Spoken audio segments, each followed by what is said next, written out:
বিমান হামলায় মুহূর্তের মধ্যেই ধসে পড়ল ১৪ তলা ভবন। বিশাল ভবনের পাশে থাকা বাস্তুচ্যুতদের তাঁবুতেও আতঙ্ক ছড়িয়েছে। রাশিয়ার সঙ্গে উত্তেজনার মাঝেই বাল্টিক সাগরে জার্মানির নেতৃত্বে বিশাল নৌ মহড়া চালাচ্ছে ন্যাটো। বিমান ও ড্রোন হামলা থেকে জাহাজ রক্ষাই মহড়ার মূল উদ্দেশ্য। হারিকেন লোরেনার তোড়ে কাদার নিচে চাপা পড়েছে মেক্সিকোর শহর লস কাফোস। আটকা হাজারো পর্যটক।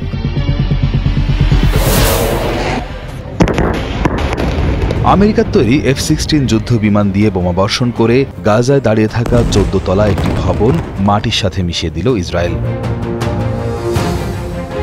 এটি ছিল গাজায় অন্যতম উঁচু ভবন। এর চারপাশে শত শত বাস্তুচ্যুত মানুষের তাঁবু ছিল বলে জানিয়েছে আল জাজিরা। ইসরায়েলি সেনাবাহিনী দাবি করেছে মুস্তাহা নামের ওই ভবনটি হামাস ব্যবহার করছিল এবং সাধারণ মানুষের ক্ষতি এড়ানোর জন্য তারা হামলার আগে সতর্কতা অবলম্বন করেছিল। তবে শহরের বাসিন্দারা জানিয়েছেন শুক্রবার ইসরায়েলি বাহিনী বেশ কয়েকটি উঁচু দালানে বোমা হামলা চালিয়েছে। গাজার স্বাস্থ্য মন্ত্রণালয়ের মতে ওই দিন পুরো গাজা উপত্যকায় ইসরায়েলি হামলায় অন্তত ৩০ জন ফিলিস্তিনি নিহত হয়েছেন, যার মধ্যে ২০ জনই গাজা শহরের বাসিন্দা। এই হামলাটি গাজা সিটিতে ইসরায়েলের চলমান সামরিক অভিযানের একটি অংশ। গত ১০ আগস্ট থেকে ইসরায়েল এই শহরে ব্যাপক হামলা শুরু করে, যাকে তারা হামাসের শেষ ঘাঁটি বলে অভিহিত করেছে। বৃহস্পতিবার ইসরায়েলি সেনাবাহিনীর একজন মুখপাত্র জানান তারা এখন শহরটির প্রায় ৪০% এলাকা নিয়ন্ত্রণ করছেন। এই ভয়াবহ যুদ্ধের সূচনা হয়েছিল ২০২৩ সালের ৭ অক্টোবর, যখন হামাসের নেতৃত্বে বন্দুকধারীরা দক্ষিণ ইসরায়েলে অতর্কিত হামলা চালায়। ইসরায়েলি তথ্য অনুযায়ী সেই হামলায় প্রায় ১২০০ মানুষ নিহত হন, যার বেশিরভাগই ছিল সাধারণ নাগরিক, এবং ২৫১ জনকে জিম্মি করে গাজায় নিয়ে যাওয়া হয়। এরপর থেকে শুরু হওয়া ইসরায়েলি পাল্টা আক্রমণে এখন পর্যন্ত ৬৪,০০০-এরও বেশি ফিলিস্তিনি নিহত হয়েছেন বলে গাজার স্বাস্থ্য কর্তৃপক্ষ জানিয়েছে। এই দীর্ঘস্থায়ী যুদ্ধের ফলে ঘনবসতিপূর্ণ গাজা উপত্যকার বেশিরভাগ এলাকা ধ্বংসস্তূপে পরিণত হয়েছে এবং সেখানকার বাসিন্দারা এক ভয়াবহ মানবিক সংকটের মুখোমুখি হয়েছেন, যেখানে খাদ্য, পানি এবং চিকিৎসার তীব্র অভাব দেখা দিয়েছে। জাতিসংঘের মানবিক কর্মীরা জানিয়েছেন গাজার উত্তরাঞ্চলের মানুষজন একেবারেই ক্লান্ত ও বিধ্বস্ত। তারা দক্ষিণে যেতে পারছে না, কারণ দক্ষিণের আশ্রয় কেন্দ্রগুলোতে আর তিল ধারণের ঠাঁই নেই। এর থেকেও বড় বাধা হল পরিবহনের খরচ। একজন মানুষের জন্য দক্ষিণে যাওয়ার পরিবহন খরচ বাংলাদেশি মুদ্রায় ১,১৭,০০০ টাকা, যা সেখানকার সাধারণ মানুষের পক্ষে বহন করা প্রায় অসম্ভব। অবরুদ্ধ গাজায় শুধু বোমার আঘাতেই নয়, মানুষ অনাহারে এবং কোথাও পালানোর পথ না পেয়েও মৃত্যুর কোলে ঢলে পড়ছে। ইউক্রেনে পশ্চিমা সৈন্য মোতায়েন করা হলে তারা হবে রাশিয়ার হামলার বৈধ লক্ষ্যবস্তু। ইউক্রেনে শান্তিরক্ষী পাঠানো নিয়ে কঠোর অবস্থানে পুতিন। ৫ সেপ্টেম্বর শুক্রবার এক কঠোর হুঁশিয়ারি উচ্চারণ করে তিনি বলেছেন, ইউক্রেনে কোনো পশ্চিমা দেশের সৈন্য মোতায়েন করা হলে মস্কো তাদের উপর হামলা চালাবে এবং তাদেরকে বৈধ লক্ষ্যবস্তু হিসেবে গণ্য করবে। ভ্লাদিভোস্তকে একটি অর্থনৈতিক ফোরামে বক্তব্য দেওয়ার সময় পুতিন এই মন্তব্য করেন। তার এই বক্তব্য এমন এক সময় এলো যার ঠিক একদিন আগে ফরাসি প্রেসিডেন্ট এমানুয়েল ম্যাক্রো জানিয়েছিলেন ২৬টি দেশ ইউক্রেনকে যুদ্ধ পরবর্তী নিরাপত্তা নিশ্চয়তার প্রতিশ্রুতি দিয়েছে। এই প্রতিশ্রুতির মধ্যে স্থল, সমুদ্র এবং আকাশ পথে একটি আন্তর্জাতিক বাহিনী মোতায়েনের বিষয়ও অন্তর্ভুক্ত রয়েছে। পুতিন মনে করিয়ে দেন রাশিয়া ইউক্রেনের সাথে যুদ্ধ শুরু করার একটি বড় কারণই ছিল ন্যাটো। ন্যাটো হল আমেরিকা ও ইউরোপের কয়েকটি দেশের একটি শক্তিশালী সামরিক জোট। এই জোটের সদস্যরা একে অপরকে রক্ষা করার জন্য চুক্তিবদ্ধ। রাশিয়া কোনোভাবে চায় না তার প্রতিবেশী দেশ ইউক্রেন এই ন্যাটো জোটে যোগ দিক এবং তাদের সীমান্তে ন্যাটো সৈন্যরা ঘাঁটি গাড়ুক। পুতিনের মতে ইউক্রেনে পশ্চিমা সৈন্য আসা মানে হল রাশিয়া যা আটকাতে চেয়েছিল ঠিক তাই ঘটতে দেওয়া। রাশিয়া দীর্ঘদিন ধরেই বলে আসছে ইউক্রেনে তাদের সামরিক অভিযানের অন্যতম প্রধান কারণ হল কিয়েভকে পশ্চিমা সামরিক জোট ন্যাটোর সদস্য পদ দেওয়া থেকে বিরত রাখা এবং ইউক্রেনের মাটিতে ন্যাটো বাহিনীর উপস্থিতি ঠেকানো। যদি ইউক্রেনে কোনো পশ্চিমা সৈন্যের আবির্ভাব ঘটে, বিশেষ করে এখন এই সামরিক অভিযান চলাকালীন, আমরা ধরে নেব যে তারা ধ্বংসের জন্যই বৈধ লক্ষ্যবস্তু। যদি এমন কোনো সিদ্ধান্তে পৌঁছানো যায় যা শান্তি প্রতিষ্ঠা করবে, দীর্ঘমেয়াদী শান্তি, তাহলে ইউক্রেনের ভূখণ্ডে পশ্চিমা সেনার উপস্থিতির কোনো অর্থই আমি দেখি না। ব্যাস। বিশ্লেষকরা মনে করছেন পুতিনের এই বার্তাটি কেবল একটি হুমকি নয়, এটি পশ্চিমা দেশগুলোর জন্য একটি চরম সতর্কবার্তা। যদি সত্যি কোনো পশ্চিমা দেশ ইউক্রেনে সৈন্য পাঠায়, তাহলে যুদ্ধটি আর রাশিয়া ইউক্রেনের মধ্যে সীমাবদ্ধ থাকবে না। এটি সরাসরি রাশিয়া এবং ন্যাটোর মধ্যে একটি বড় আকারের যুদ্ধে পরিণত হতে পারে, যা পুরো বিশ্বের জন্য একটি ভয়াবহ পরিস্থিতি তৈরি করবে।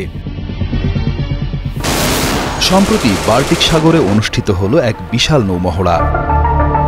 নর্দার্ন কোস্টস নামের এই মহড়া ন্যাটো জোটের কোয়াড্রিগা 2025 নামক বৃহত্তর সামরিক অনুশীলনের একটি অংশ। এই মহড়ায় জার্মানির নেতৃত্বে ন্যাটো জোটের বিভিন্ন দেশের নৌবাহিনী অংশ নিয়েছে, যেখানে তারা নিজেদের সামরিক শক্তি ও সমন্বয়ের ক্ষমতা প্রদর্শন করেছে। এ ধরনের মহড়াগুলো যুদ্ধের প্রস্তুতি এবং নিজেদের প্রতিরক্ষা ব্যবস্থাকে আরও শক্তিশালী করার জন্য অত্যন্ত গুরুত্বপূর্ণ। এই মহড়ায় জার্মানির ডোনাউ নামের একটি জাহাজ গুরুত্বপূর্ণ ভূমিকা পালন করেছে। এই জাহাজটি মূলত অন্যান্য যুদ্ধ জাহাজকে জ্বালানি এবং অন্যান্য প্রয়োজনীয় জিনিস সরবরাহ করে থাকে। মহড়ার সময় ডোনাউ জাহাজের captain lieutenant commander Stefan Huber জানান, তাদের মূল লক্ষ্য ছিল একটি নির্দিষ্ট জাহাজকে শত্রুর আক্রমণ থেকে রক্ষা করা। জাহাজগুলো একটি নির্দিষ্ট বিন্যাসে অবস্থান করে নিজেদের এবং একটি গুরুত্বপূর্ণ জাহাজকে শত্রুর বিমান বা ড্রোন হামলা থেকে রক্ষা করার অনুশীলন করছে।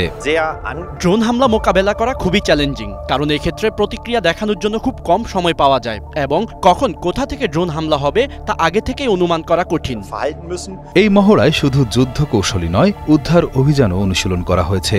নর্দার্ন কোস্টস মহড়াটি বাল্টিক সাগরে অনুষ্ঠিত হয়েছে, যা ভৌগোলিকভাবে একটি অত্যন্ত সংবেদনশীল এলাকা। এই অঞ্চলে রাশিয়ার সঙ্গে ন্যাটোর উত্তেজনা বৃদ্ধির প্রেক্ষাপটে এ ধরনের মহড়াগুলো আরও বেশি তাৎপর্যপূর্ণ হয়ে উঠছে। এই মহড়ায় জার্মানি, সুইডেন সহ ন্যাটো জোটের আরও অনেক দেশ অংশ নিয়েছে। বিভিন্ন দেশের নৌবাহিনীর সদস্যরা একসঙ্গে কাজ করার সুযোগ পেয়েছে, যা তাদের মধ্যে বোঝাপড়া এবং সমন্বয়কে আরও উন্নত করেছে। যেমন সুইডেনের উলভন নামের একটি মাইন অপসারণকারী জাহাজ ডোনাউ জাহাজের সাথে যুক্ত হয়ে বিভিন্ন অনুশীলন করেছে। আধুনিক যুদ্ধ শুধু সম্মুখ যুদ্ধ নয়, বরং প্রযুক্তিগত সক্ষমতা, দ্রুত সিদ্ধান্ত গ্রহণ এবং আন্তর্জাতিক সমন্বয়ের উপর নির্ভরশীল।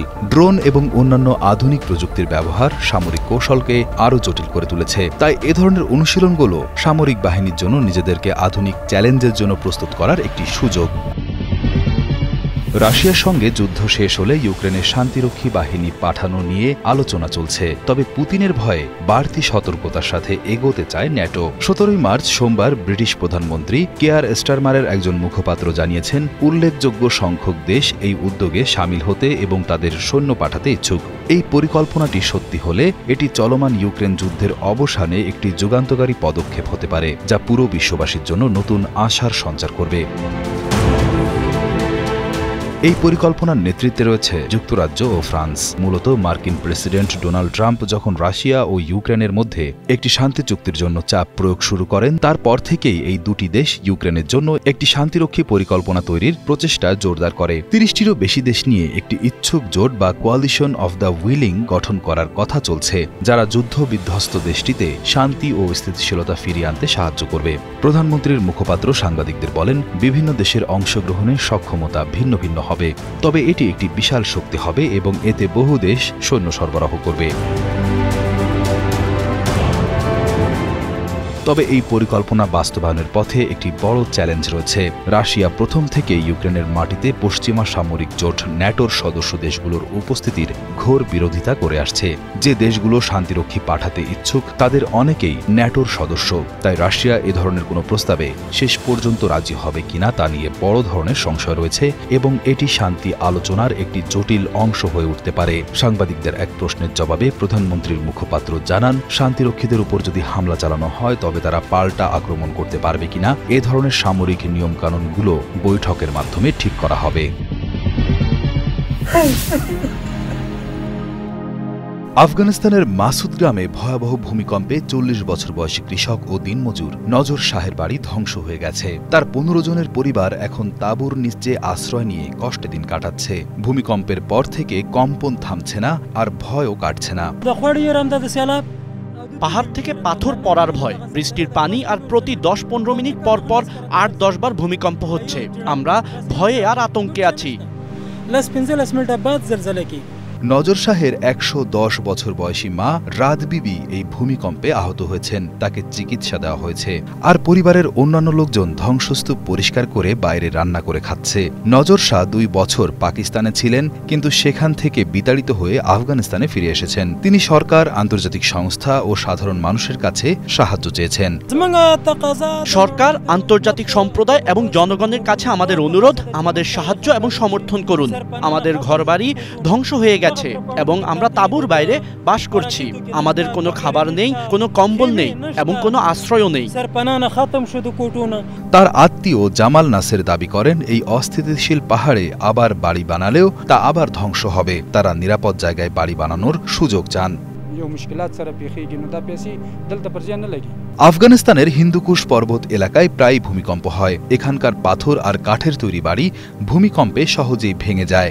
জাতিসংঘের মানবিক সাহায্য বিষয়ক কার্যালয় জানিয়েছে, এই অঞ্চলে ভারী বৃষ্টি আর ক্রমাগত কম্পনের কারণে পরিবারগুলো বিপদে রয়েছে। নজর শাহের মতো অনেকেই এখন সাহায্যের অপেক্ষায়। তাদের খাবার, আশ্রয় আর নিরাপদ জায়গার প্রয়োজন।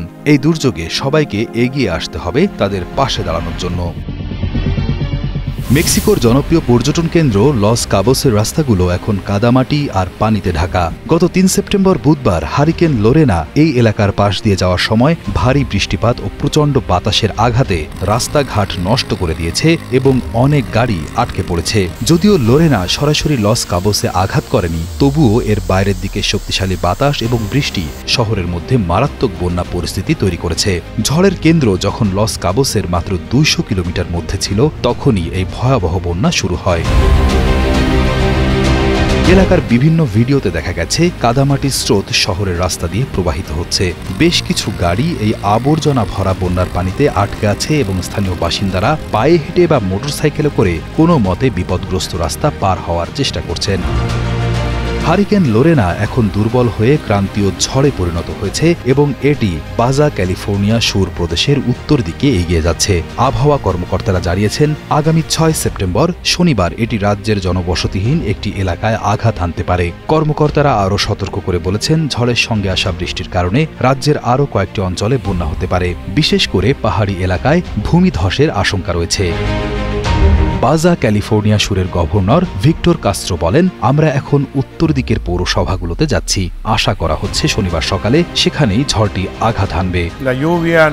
দীর্ঘ খরার পর এই বৃষ্টি আমাদের জন্য আশীর্বাদ নিয়ে এসেছে, তবে আমাদের অবশ্যই সতর্ক থাকতে হবে। আমরা নিজেদের এবং অন্যদের যত্ন নেব। একসাথে আমরা প্রকৃতির এই নতুন চ্যালেঞ্জ মোকাবেলা করব।